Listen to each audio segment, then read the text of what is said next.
कल्पना कीजिए एक ऐसी दुनिया की जहां सिर्फ दो नहीं बल्कि तीन महाशक्तियां हों। एक अमेरिका, दूसरी चीन और तीसरी भारत। आज कई विशेषज्ञ कह रहे हैं कि 21वीं सदी में दुनिया की राजनीति और अर्थव्यवस्था इन्हीं तीन देशों के बीच तय होगी। लेकिन इसी बीच अमेरिका से एक ऐसा बयान आया जिसने पूरी दुनिया में बहस छेड़ दी। एक वरिष्ठ अमेरिकी अधिकारी ने कहा, But again, India should understand that we're not going to make the same mistakes with India that we made with China. क्या अमेरिका सच में मानता है कि उसकी नीतियों ने चीन को सुपर पावर बना दिया? और क्या अब अमेरिका भारत के साथ वही रास्ता नहीं अपनाना चाहता? क्या अमेरिका भारत के उदय को सीमित करना चाहता है, या फिर भारत और अमेरिका की साझेदारी चीन को संतुलित करने के लिए और मजबूत होगी? आज की इस डॉक्यूमेंट्री में हम इन सभी सवालों का जवाब इतिहास, राजनीति और अर्थव्यवस्था के आधार पर समझेंगे। सबसे पहले समझते हैं कि अमेरिका चाइना मिस्टेक किस चीज को कह रहा है। 1970 के दशक में अमेरिका और चीन के रिश्ते बिल्कुल अलग थे। उस समय चीन बहुत गरीब देश था और उसकी अर्थव्यवस्था लगभग बंद थी। फिर 1972 में अमेरिकी राष्ट्रपति रिचर्ड निक्सन ने चाइना का दौरा किया। इसके बाद धीरे धीरे अमेरिका ने चीन के साथ व्यापार और निवेश बढ़ाया। 2001 में चीन को WTO में शामिल किया गया और इसके बाद जो हुआ वह इतिहास बन गया। अमेरिकी कंपनियों ने अपनी फैक्ट्रियां चीन में लगानी शुरू कर दी। क्यों? क्योंकि चीन में मजदूरी सस्ती थी और सरकार उद्योगों को बड़े पैमाने पर समर्थन देती थी। इसके परिणाम क्या हुए? चीन दुनिया की फैक्ट्री बन गया, उसकी अर्थव्यवस्था तेजी से बढ़ी, करोड़ों लोग गरीबी से बाहर आए और चीन एक वैश्विक शक्ति बन गया। आज चीन दुनिया की दूसरी सबसे बड़ी अर्थव्यवस्था है, लेकिन यही सफलता अब अमेरिका के लिए चुनौती बन चुकी है। अमेरिकी रणनीतिक विशेषज्ञ जैसे जॉन मर्साइमर कहते हैं कि जब कोई नई शक्ति तेजी से बढ़ती है तो मौजूदा सुपर पावर उसे रोकने की कोशिश करती है। और आज अमेरिका और चीन के बीच टेक्नोलॉजी, व्यापार और सैन्य शक्ति हर क्षेत्र में प्रतिस्पर्धा है। और यही कारण है कि अमेरिका के कुछ नीति निर्माता अब कह रहे हैं कि हमने चीन को बहुत ज्यादा अवसर दे दिए। 2026 में नई दिल्ली में आयोजित रायसीना डायलॉग सम्मेलन में अमेरिका के उप विदेश मंत्री क्रिस्टोफर लंडाउ ने एक बयान दिया। उन्होंने कहा, हम भारत के साथ वही गलती नहीं दोहराएंगे जो हमने 20 साल पहले चीन के साथ की थी। You're beating us in a lot of commercial things. We're going to make sure that whatever we do, it's fair to our people, because ultimately we have to be accountable to our own people. मतलब साफ है, America अब अपने हितों को पहले रखेगा और इसीलिए किसी भी व्यापार समझौते में अमेरिका फर्स्ट की नीति लागू होगी। यह बयान सामने आते ही भारत में और अंतर्राष्ट्रीय स्तर पर एक नई बहस शुरू हो गई।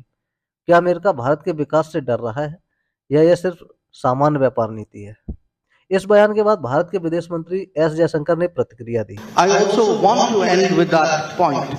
Rise of countries are determined by the countries. The rise of India will be determined by India. It will be determined by our strength, not by the mistakes of others. So let me stop. Bharat की अर्थव्यवस्था आज दुनिया की सबसे तेजी से बढ़ने वाली अर्थव्यवस्थाओं में से एक है और कई विश्लेषक मानते हैं कि 21वीं सदी को इंडियन सेंचुरी भी कहा जा सकता है। लेकिन असली सवाल अभी भी वही है, क्या अमेरिका भारत के उदय को सीमित करना चाहता है? अगर हम भू राजनीति को देखें तो अमेरिका के लिए भारत बहुत महत्वपूर्ण है। क्यों? क्योंकि अमेरिका की सबसे बड़ी रणनीतिक चुनौती है चीन। चीन की बढ़ती शक्ति अमेरिका के वैश्विक प्रभुत्व को चुनौती दे रही है। इसीलिए अमेरिका इंडो पैसिफिक क्षेत्र में एक संतुलन बनाना चाहता है और इस संतुलन को भारत की भूमिका बहुत बड़ी है। इसी कारण अमेरिका ने भारत के साथ कई राजनीतिक साझेदारियां बनाई हैं, जैसे क्वाड संगठन, रक्षा समझौते, टेक्नोलॉजी सहयोग, सेमीकंडक्टर साझेदारी। कई अमेरिकी नेताओं ने कहा है कि अगर अमेरिका भारत को खो देता है तो यह उसके लिए एक रणनीतिक आपदा होगी।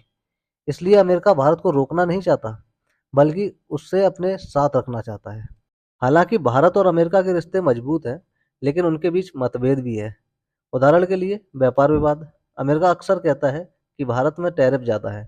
कभी कभी अमेरिका ने भारतीय उत्पादों पर भी टैरिफ बढ़ाए हैं। रूस से तेल खरीद।